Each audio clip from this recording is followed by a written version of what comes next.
now. Budget Brigade. Budget Brigade 1 wasn't that difficult, but I'm afraid that if I click on Budget Brigade 2, it's gonna make my eyes bleed, so we're just not going to. Yes, gather around. Remember we shredded our first data cube together? Of course you don't. You haven't had accessible memory until now. Yes, each of you can remember 4 things. Got this? 4. You might store the location of a shredder you particularly like, or a special data cube you've got your eye on. Yes, I'm sure your memories will be very special and important to you. Watch what happens when you run the example program. Okay, so they picked that up. So then obviously MIM2 is going to be the shredder. So give to MIM2 and then jump. Do you need to include the memory in the thing? Oh, yeah, he almost jumped in. Is the memory not always? Oh shit, it's not. That's a good lesson to know. The memory resets itself at the end of the program. I mean, it's gonna take them forever because they keep getting, like, traffic jammed in front of it. Get it done, little guys! Oh, I didn't mean for you guys to jump. Okay. I can't help but feel like part of that is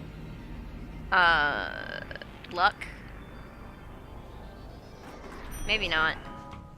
Not the thing, not me finishing the thing, but something else. Ooh, another cutscene.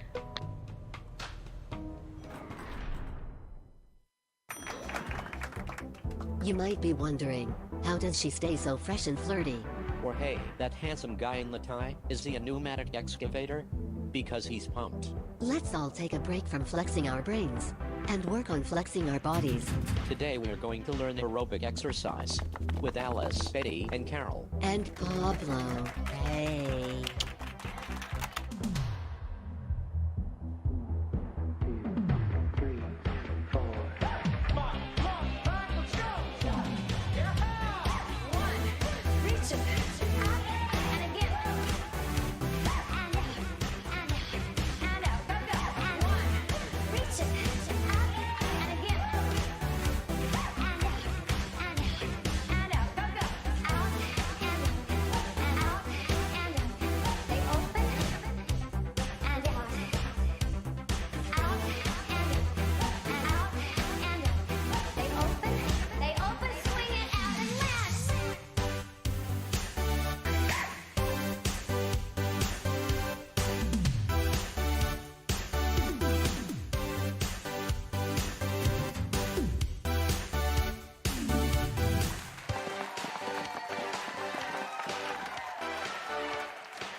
Couple things.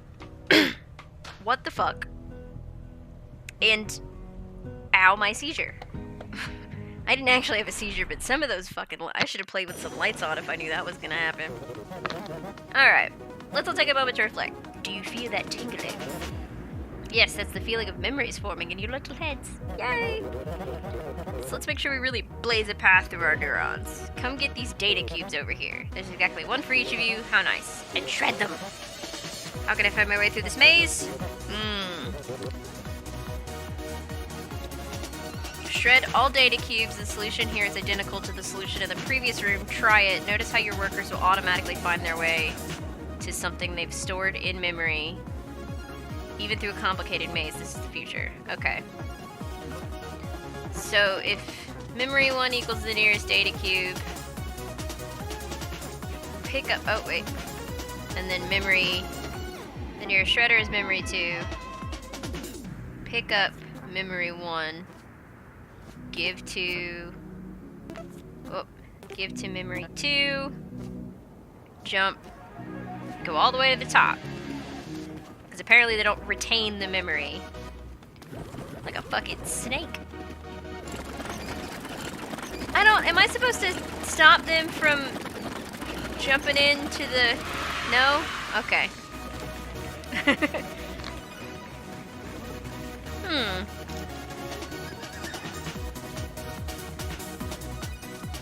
How does one use 4 fewer commands? Like, if the answer is identical to the one before... You know what? I don't even care. Biometric access. Holy fuck stick. You've each been assigned your own personal shredder. You will find it directly below you. They all look the same, but please remember which one is carefully yours. Or carefully which one is yours. Blah, blah. With that helpful information in mind, please enjoy shredding all the data cubes. Okay, so this one's pretty easy. So let's say the nearest shredder is memory 1. And we'll say the nearest data cube is memory 2. Let's say, pick up memory 2, give to memory 1, and then jump that way. So, we're never resetting memory 1, memory 1 stays the same. So memory 1 is always going to be the shredder that was closest to them. Whereas if we moved it up 1, it would reassign the shredders. So you watch, they keep going back to their individual shredders. I know it's hard to see because we have it going so quickly, but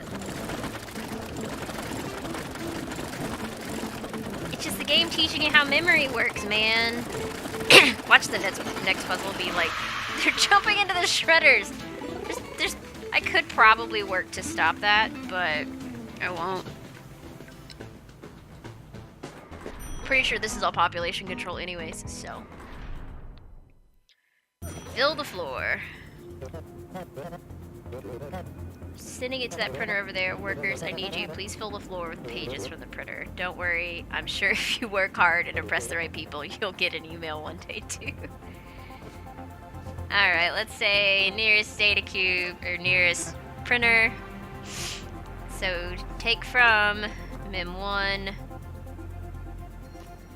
if... Oh. You can now select multiple directions inside the step command. Your worker will randomly select one of them to step towards. Okay, that explains the question I was about to have. So if the tile I am standing on equals nothing, drop.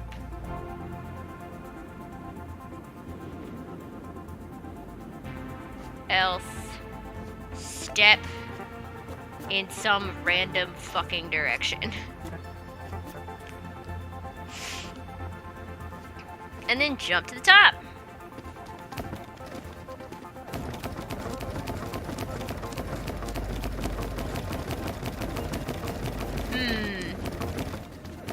I'm wondering how long this would take if I put it on like normal speed. Cause it's random, they're moving in random directions. I wonder if you could probably actually get it to not be random. Yeah, see, you have to wait for them to like wander over onto that area.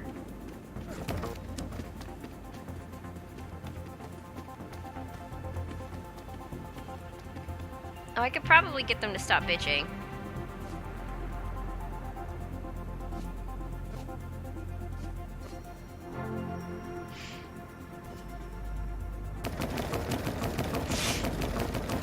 Yeah, they stopped bitching.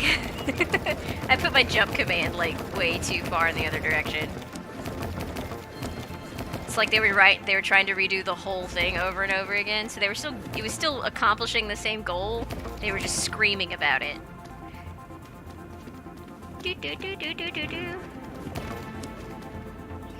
Actually, I wonder if this takes less time because they're not like going through the whole code. I was gonna say, we have to literally wait for somebody to wander over there. Hey, 8! 326 seconds. If somebody wants to tell me in the comments how many minutes that is. 5, maybe? Like 5.5? Checkerboard organization.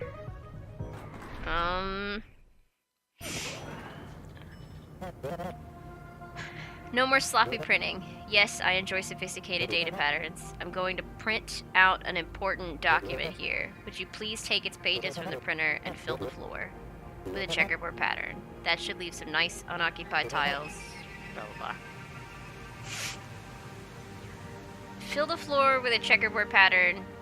If it has already been started for you. Give me a hint. Don't forget your step command, but now I use step random directions so you can select which directions. Okay, well that's good.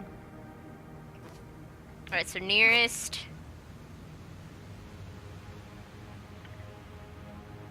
printer. So pick up Mem1. We always want to pick up Mem1. If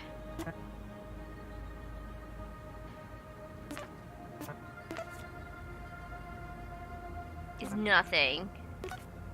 And I mean fuck it.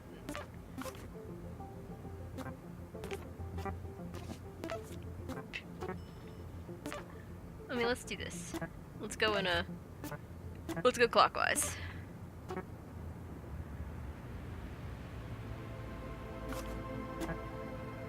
No, that's not gonna work. If the tile I'm sitting on has a data cube. No, not and. I don't want and, I just want step one of these directions. And then jump. Otherwise, drop and then jump to the top? No.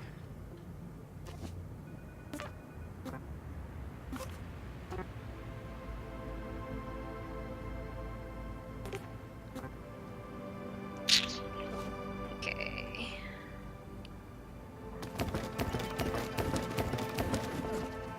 Oh, it's kind of working.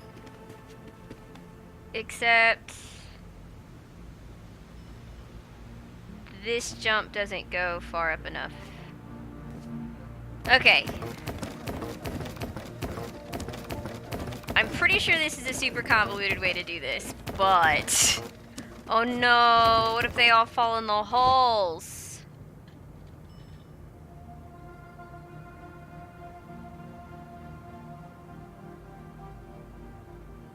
Shit, how do I disclude them from falling into the holes? Oh no! Do I just like hope they don't all fall into the holes? Is it possible? Shit. It's not possible.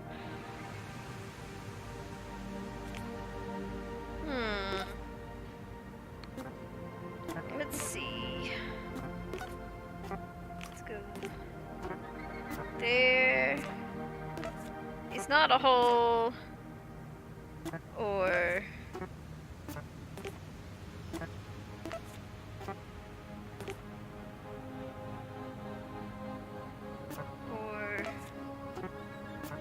that.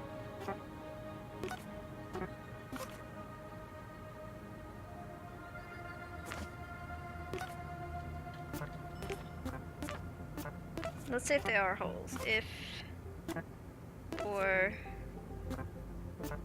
that way is a hole. Jump back up here. Else step. Okay, so this keeps them from this. Makes them avoid holes.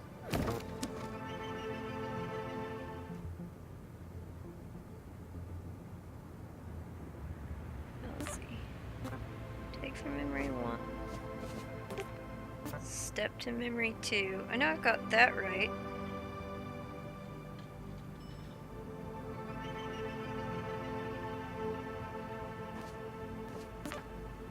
If that is a data cube,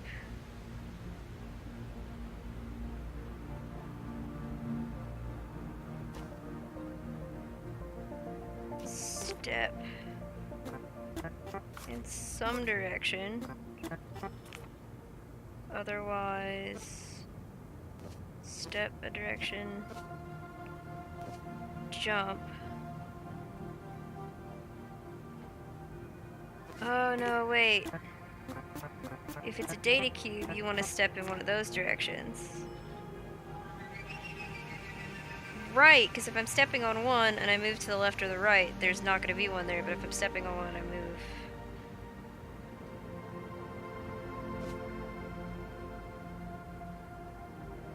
else... drop...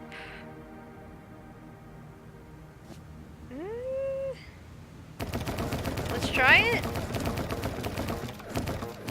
Still worried they're gonna fall into the holes.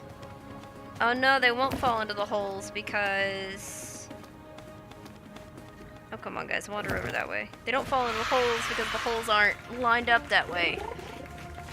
I was so worried about them falling into the holes that I'm pretty sure I took, like, most of the time this episode on this one fucking puzzle. I was so worried about them falling into the holes that I was trying to, like, specifically account for those, but if you did the checkerboard, they didn't. Like,